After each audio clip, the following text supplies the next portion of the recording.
Right, here we go. Main event time. This is the one that most people are going to be interested in. This is the one which we'll probably be doing our own individual video on to preview this fight. We're going back to the lightweight division. It is Dustin Poirier taking on the notorious Conor McGregor. Now let's set the scene first and foremost. UFC 178 2014. Dustin Poirier is the number 5 featherweight in the world, and he's taking on Conor McGregor, who's this highly rated young Irish fighter who I think was number 9 at the time. So Poirier enters that fight as the bookmaker's favourite, but as we get closer to that card, McGregor takes over that role as the favourite and finishes them in the first round. Conor McGregor goes on to become arguably the biggest star that the sport's ever seen. Dustin Poirier uses this to go up to lightweight and completely rebuilds his career. He's been 9-2 in the UFC since then. His only losses against Michael Johnson and Khabib, which no shame in that at all, losing against Khabib.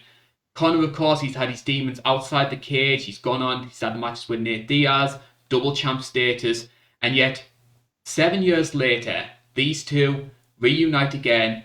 Big, highly anticipated rematch. And I think we're going to be seeing a lot of rematches from the UFC later this year, a lot of different fights. This, for me, is what a rematch should be because there's been so many different factors between the two fighters which have changed that this is essentially a completely different match to the first one back at 178. Yeah, you bring up a great point there because it's like there's so many differences, but at the same time, I think we sort of expect it to play out the same way. At least for me, it's like I have a hard time envisioning any other outcome outside of a McGregor first round knockout. And it's not just because, yeah, that's what he did the first time, took him 40 seconds, but that's really what Conor always does. 19 of his 22 wins have come by knockout, and all of those have been inside the first 2 rounds. So we know he's a quick starter. He did exactly what he said he was going to do the first time. He said he's going to knock him out. He called Dustin Poirier just like a jobber, basically a veteran, just like a journeyman guy. He said he'll sit him down with a jab. Took 40 seconds to knock him out. Now he's predicting 60 seconds. So we'll see if that comes to fruition. But it's just one of those things where, yes, both guys have made a ton of improvements since the last time we saw them 7 years ago now. But at the same time, Dustin's not going to come in here and wrestle and grapple. And that's really been Conor's leak, is his ground game defensively. So it's like we're going to have a striking match. Conor's arguably the most technical striker in the UFC, maybe outside of Israel Adesanya. So it's one of those things where I like Conor here. I think he probably pieces him up, and I think he does it pretty early. So I like McGregor inside round 1.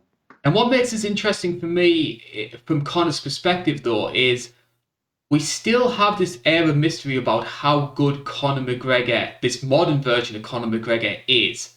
Because, yes, there was that fight against Cowboy, but you had a combination of Cowboy maybe being a bit shot-worn.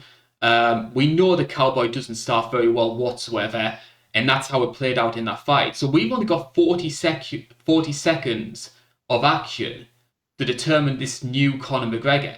So there's still that element of unknown, plus the fight took place at welterweight. This one's going to be a lightweight, so how are those 15 extra pounds going to play into the factor? It's a very intriguing fight for me, but I share the concerns with you when it comes to Dustin Poirier. And I think those were emphasized when he fought Dan Hooker.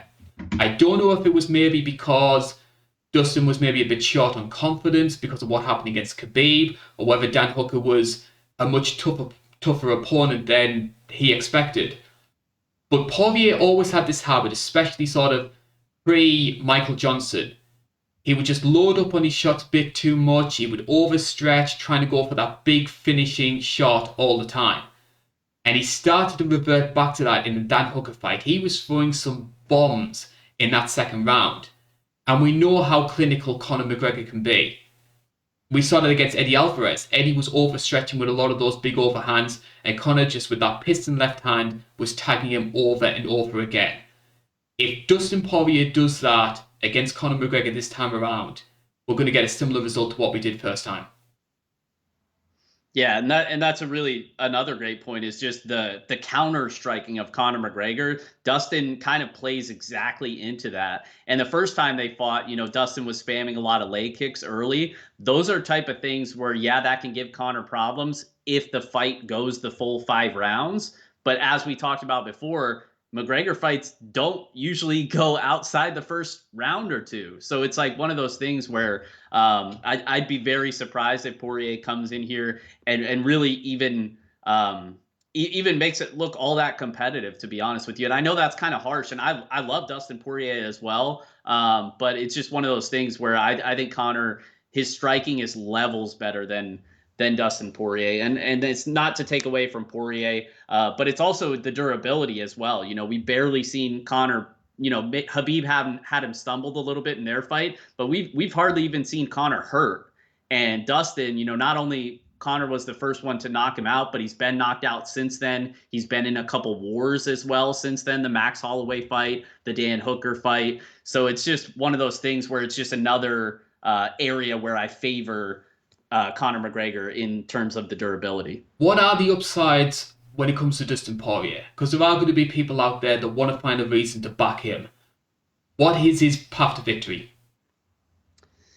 That's the thing. It's really hard for me to even find a path to victory for him. I guess you could say that if he comes in with like a wrestle heavy game plan, but it's one of those things where we're trying to create a narrative because we haven't seen, and that's something that I've struggled with at times in some matchups is we try to play the coach. So we're like, oh, well, the easiest way for this guy to win, well, he'll just come in and wrestle. That's clearly his path to victory here, right? But when it's something that we've never seen that fighter really do, Dustin averages under 1 takedown, I believe, per 15. So it's like he's not going to come in here and aggressively wrestle, even though he would theoretically have an advantage on the mat.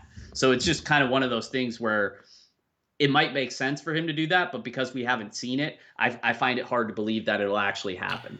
I think if I had to look for an upside when it comes to Dustin Poirier, I think that his durability is going to be a lot better than it was first time around. I think the extra 15 pounds of weight helps him in this regard. 15 pounds, 10 pounds, I should say. Because he was, I mean, compare physically Dustin Poirier at featherweight to what he is at lightweight. He is a much thicker, more durable fighter than he was first time around. So I think he's going to maybe take those big shots a lot better than what he did first time against Conor. And also as well, there's always the question about Conor's conditioning. He starts very aggressively, very fast. And as we saw against Nate Diaz, as we saw against Khabib, that the issue of cardio, can he go the full 5 rounds? Even against Floyd Mayweather, once he got into the later stages, Conor was a shadow of the fighter that he once was. Whereas Dustin Poirier, I think, retains his cardio a lot better, as we saw against Dan Hooker. Yeah, and that really is his. I would say his only advantage in this fight is that we know he can go a hard 5 rounds, and we've seen Conor go five. But like you mentioned it, outside of the first probably 2 rounds, you really start to see the decline in terms of the output, the quickness. It's pretty evident. So yeah, I think that would go definitely in Poirier's camp, but again, I find this one hard to believe seeing even round 3. So I'd be surprised if it goes the full 5. For me, the biggest clue about this result, because we're coming up to where we have to make our predictions for this fight, for me, the biggest clue of how this fight's going to go is the fact that Conor is taking it in the first place. And I'll explain why. Conor is a lot more business savvy than a lot of other fighters. I think there's fighters like Dustin who are willing to take on anyone and everyone. Conor's in a position right now where he can pick and choose the fights that most benefit him. Because when he announced that he was going to be making his comeback for 2020, all logic should have said fight Justin Gaethje. But he chose Cowboy because it had the most reward for the lowest risk, and that's how it turned out. He wouldn't have taken this fight against Dustin Poirier if he didn't think that he could win it. 100%.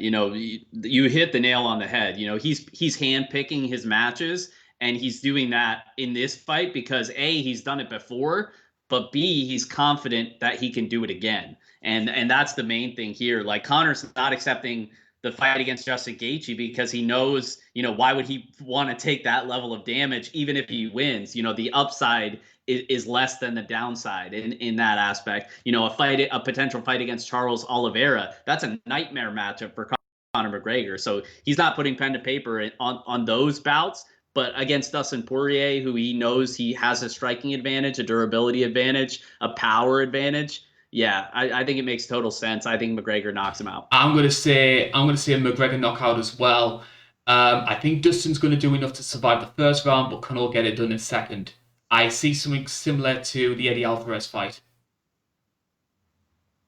Yeah, I like it. I like inside round one. I don't know about the inside 60 seconds. That's pretty difficult to do, but we'll see if Conor can get it done for us.